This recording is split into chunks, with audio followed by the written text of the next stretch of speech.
So in an effort here to kind of drill down on what not only are, I think, the basic problematics of what we're confronting in the world, but also to try and, cement to the extent possible the raison d'etre, the rationale for continuing to do this podcast.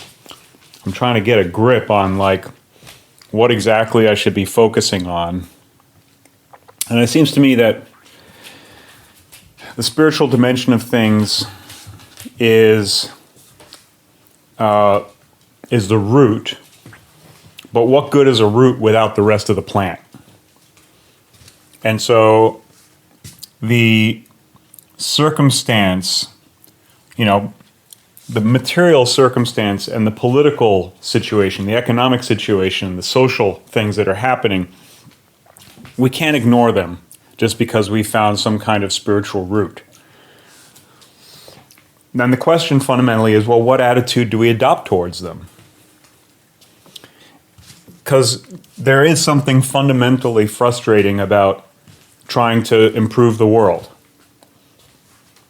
So while it's, I think, in some ways cowardly and not irresponsible to sit on your ass and not address the issue and to pretend that it's just out of your hands, which is, basically true.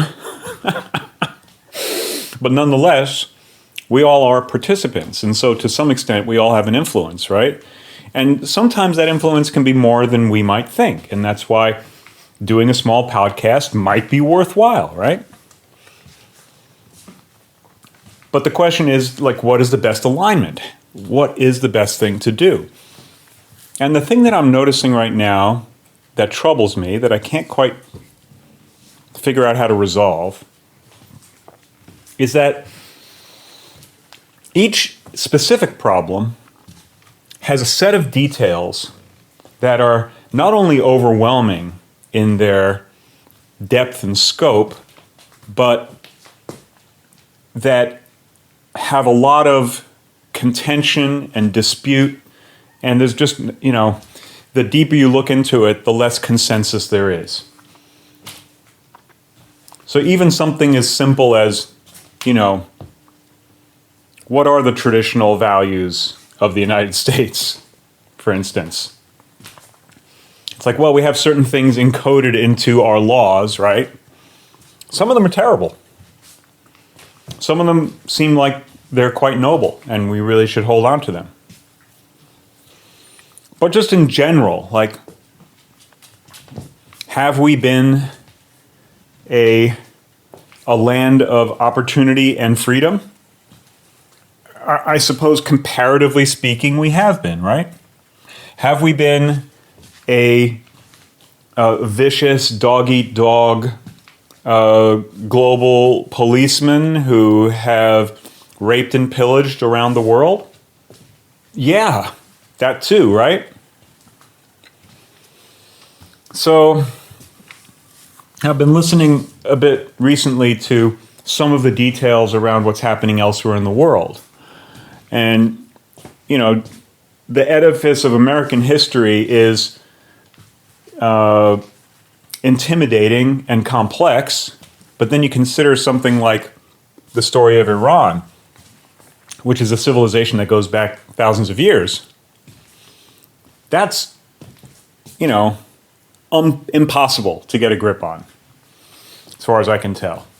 And when you listen to the people who are talking about it, there's just basic disagreement about some of the fundamental characters and who they were and what they did and why. Who they were allied with. Incredibly complicated, right? But supposedly, if you're going to do something, if you have a particular interest in what's happening in Iran, which is a lot right now, and it could make a huge difference in what's going on in the world. There's an awful lot going on everywhere in the world right now, right? So if you're someone with a particular interest in that, well, then you kind of have to get involved in all the minutia. Is that right? If you really want to address the political situation here in the United States, do we need to get involved in all the minutia? It seems like in order for anything to happen politically, that's true, right? But on the other hand, it seems like it's just so easy to get caught up in the devil, if you like, just to oversimplify what the problem is. The devil's in the details, right? And quite often, very well-intentioned people can just miss one key bit of information, or make an assumption, or be hoodwinked in one way or another, and they're off chasing the wrong rabbit. It just seems like that's just so common. And so my tendency is to think that the details really are a problem that we should avoid. One of the things that I've noticed about a lot of the positions that are critical to the corporate mainstream, if you like, is that it tends to be very data heavy, and the ability to verify this data is quite often limited and based upon sources of, who can say exactly what kind of validity there is on any given issue. Politically, particularly when it comes to like political intrigue and stuff like that, of which there's an awful lot going on right now, and people are spending a lot of energy arguing about who did what and whether it was legal and blah, blah, blah, and all that crap. And that just seems like that's got to be a dead end. There's no way that, proving that Trump was guilty or innocent is going to do any good. I'm pretty confident of that. So we are in a strange situation where, in essence, the dialogue, the dialectic, the conversation that's being had around issues that supposedly would lead to some kind of political action is kind of like a stalemate. It doesn't really, my sense is that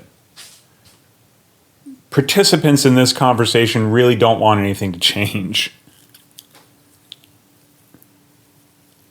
It seems like what really cuts through all of this stuff are just the basics.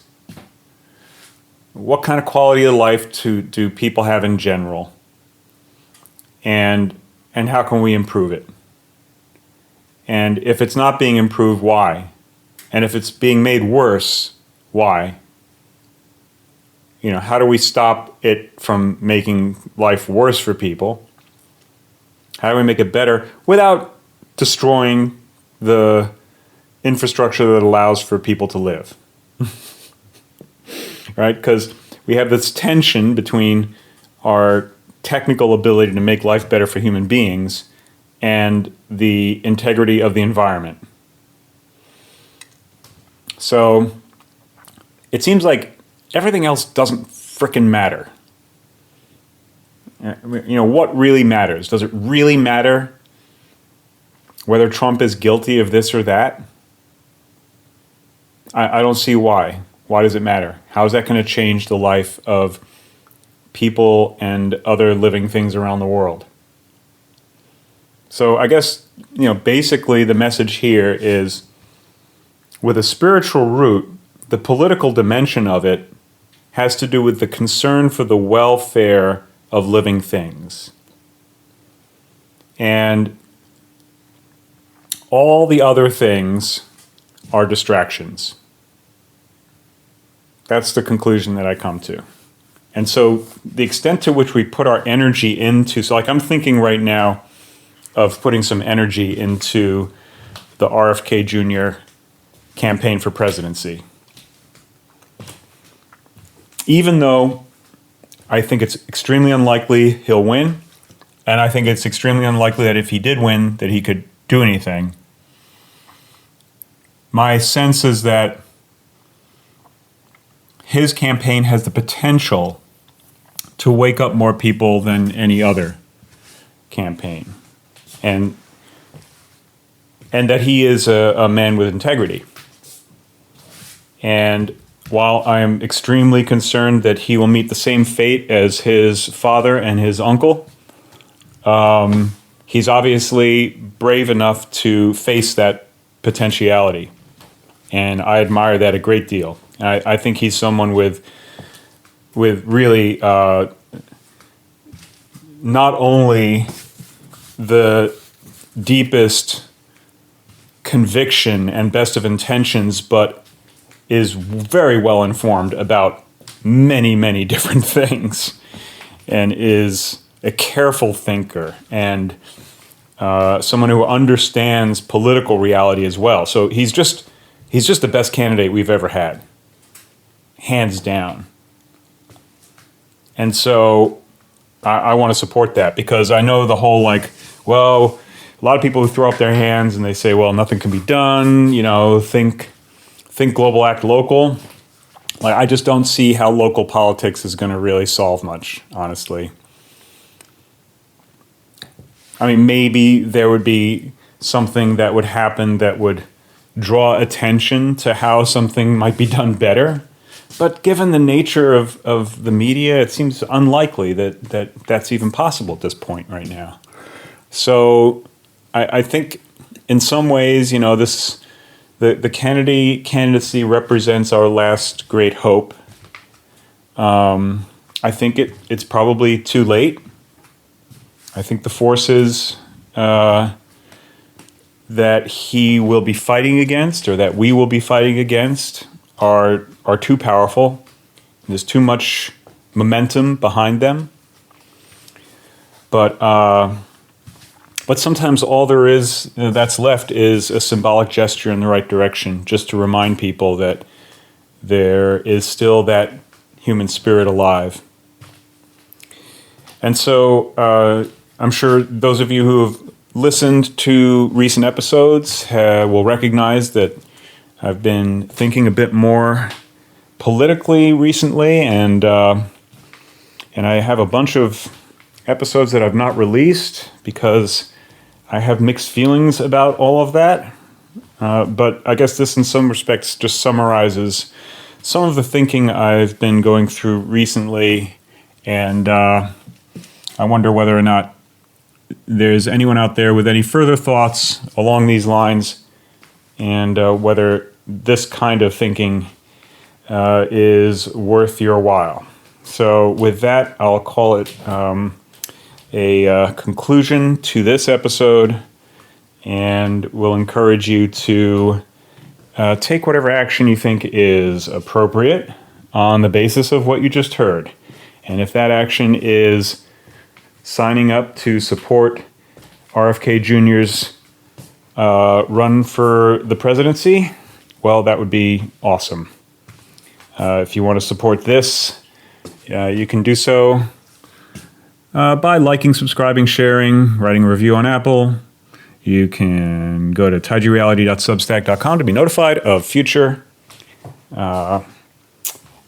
messages from me.